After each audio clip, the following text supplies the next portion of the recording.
आप देख रहे हैं जीके पोस्ट। मैं हूं आपके साथ हर्षिता। राहुल गांधी की भारत जोड़ो यात्रा 30 जनवरी को जम्मू कश्मीर के श्रीनगर में पूरी हो गई। तमिलनाडु के कन्याकुमारी से 7 सितंबर को शुरू हुई इस यात्रा ने करीब 3570 किलोमीटर का सफर तय किया है।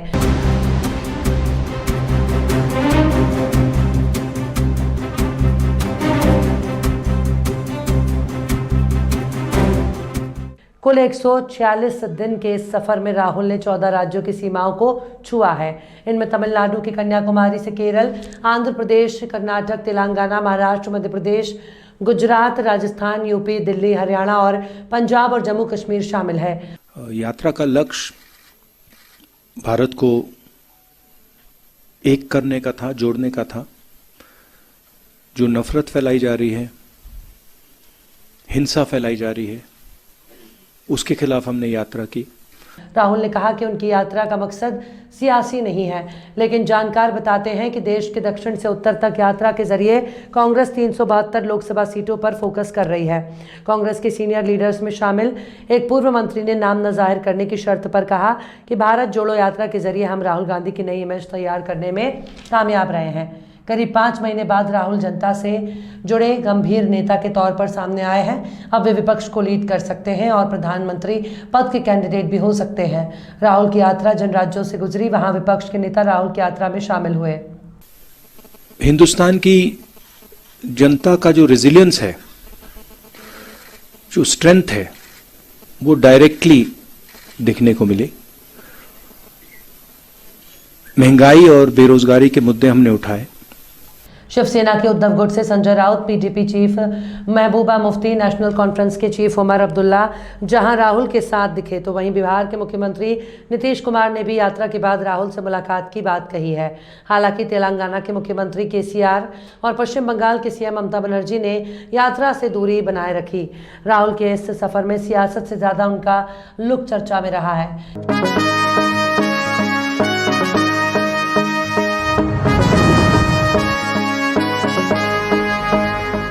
कन्याकुमारी में 7 सितंबर को यात्रा की शुरुआत के समय राहुल के चेहरे पर हल्की दाढ़ी थी, लेकिन करीब 5 महीने बाद उनकी शक्ल पूरी तरह बदल चुकी थी।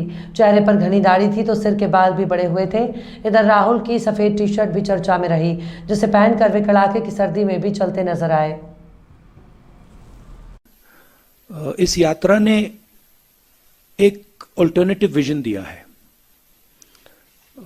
बीजेपी, आरएसएस ने एक विजन दिया है, नफरत भरा, अहंकार से भरा। हमारा विजन, जैसे मैंने कहा, नफरत के बाजार में मोहब्बत की दुकान वाला, भाईचारे का विजन, एक दूसरे को इज्जत देने का विजन, गले लगने का विजन। तो क्लियरली अब हिंदुस्तान के सामने 2 रास्ते हैं, और ये सिर्फ 2 रास्ते नहीं हैं, ये जीने के तरीके हैं। एक, दूसरे लोगों को दबाने का विजन है, और दूसरा सबको जोड़ने का विजन है। तो राजनीति में इसका जबरदस्त असर पड़ेगा, इफेक्ट पड़ेगा। उसका एग्जैक्टली क्या इफेक्ट होगा मैं नहीं बता सकता हूं, मगर मैं आपको एक और बात बता सकता हूं कि ये जो हमने यात्रा की है, ये खत्म नहीं हुई है। ये आप गलत फहमी में मत रहिए, ये पहला कदम है, ये शुरुआत है। इसके बाद भी कांग्रेस पार्टी और जिस अल्टरनेटिव विजन की मैंने बात की, जो लोग उसको मानते हैं, वो और यात्रा नहीं कह सकता हूं, मगर और एक्शन लेंगे। और जो अलग अलग सेक्शंस पर दबाव पड़ रहा है, चाहे वो किसान हो, मजदूर हो, बेरोजगार युवा हो, छोटे व्यापारी हो, उनकी आवाज हमें सुनने को मिली। मेरे लिए पर्सनली बहुत अच्छा एक्सपीरियंस रहा। शायद मैं कह सकता हूं मेरी जिंदगी का सबसे गहरा और सबसे सुंदर एक्सपीरियंस रहा है। मैं सबको धन्यवाद देना चाहता हूं, देश की जनता को, आपको, जो हमारे साथ चले, भारत यात्री, बाकी लोग, सीआरपीएफ के लोग, पुलिस के लोग जिन्होंने हमारी मदद की, सबको मैं धन्यवाद देना चाहता हूं। I think it is what the RSS and BJP are doing across the country is attacking the institutional framework of this country. Whether it is parliament, whether it is assemblies, whether it is the judiciary, whether it is the media, all institutions are being attacked and captured by the BJP. What you are seeing in different parts of the country and in Jammu and Kashmir are a result of that assault on the institutional framework. Okay? The reason, one of the main reasons we have taken the Bharat Jodo Yatra is because when we talk in parliament, our mic is shut off. So frankly, being a member of Lok Sabha means nothing. I can sit there, I can raise my hand and say, I want to talk about Notbandi. You can't. I want to talk about GST. You can't. I want to talk about China. You can't. I want to talk about democracy in India. You can't. So this is not only going on in Jammu and Kashmir. It is happening in Jammu and Kashmir, but it's happening all across the country. And it's happening in different ways in different parts of the country. We've lost government after government after government after winning election. We won the election in Madhya Pradesh and our government disappeared. Right? So this is a way of operating that they have.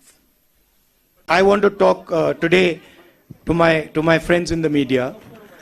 Look, I always I appreciate the work that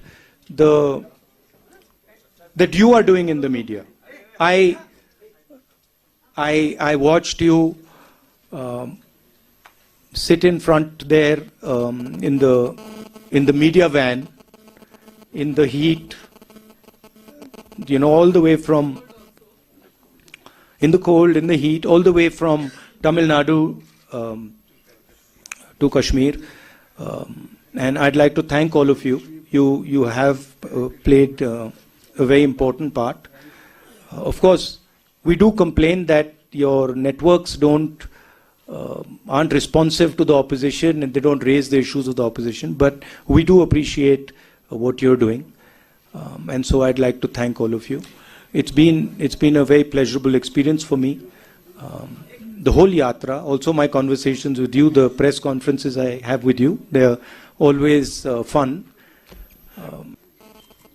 जो देश की political class है और उसमें मैं सबको जोड़ता हूं, उसमें कांग्रेस, बीजेपी, सब पार्टियां, उसमें और जनता में थोड़ी दूरी पैदा हो गई है.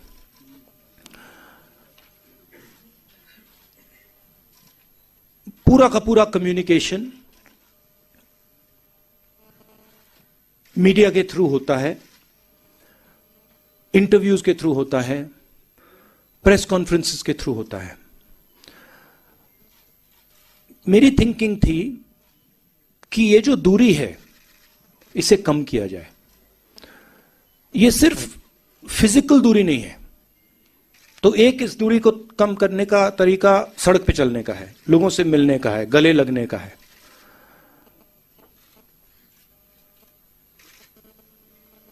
दूसरी दूरियां भी हैं.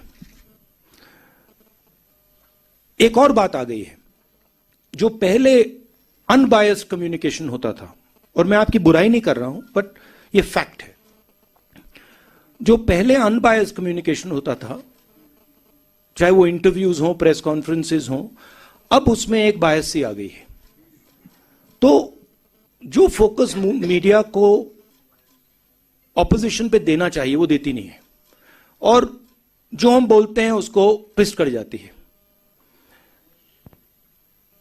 तो मुझे लगा कि एक नए तरीके का पॉलिटिकल विजन की जरूरत है। और मेरे माइंड में यह पहला कदम है, और फ्रैंकली मैं बताऊं तो यह छोटा कदम है। मेरे माइंड में इससे ज्यादा गहरे कदम है जिनके बारे में मैं सोच रहा हूं। ईस्ट वेस्ट के बारे में देखते हैं।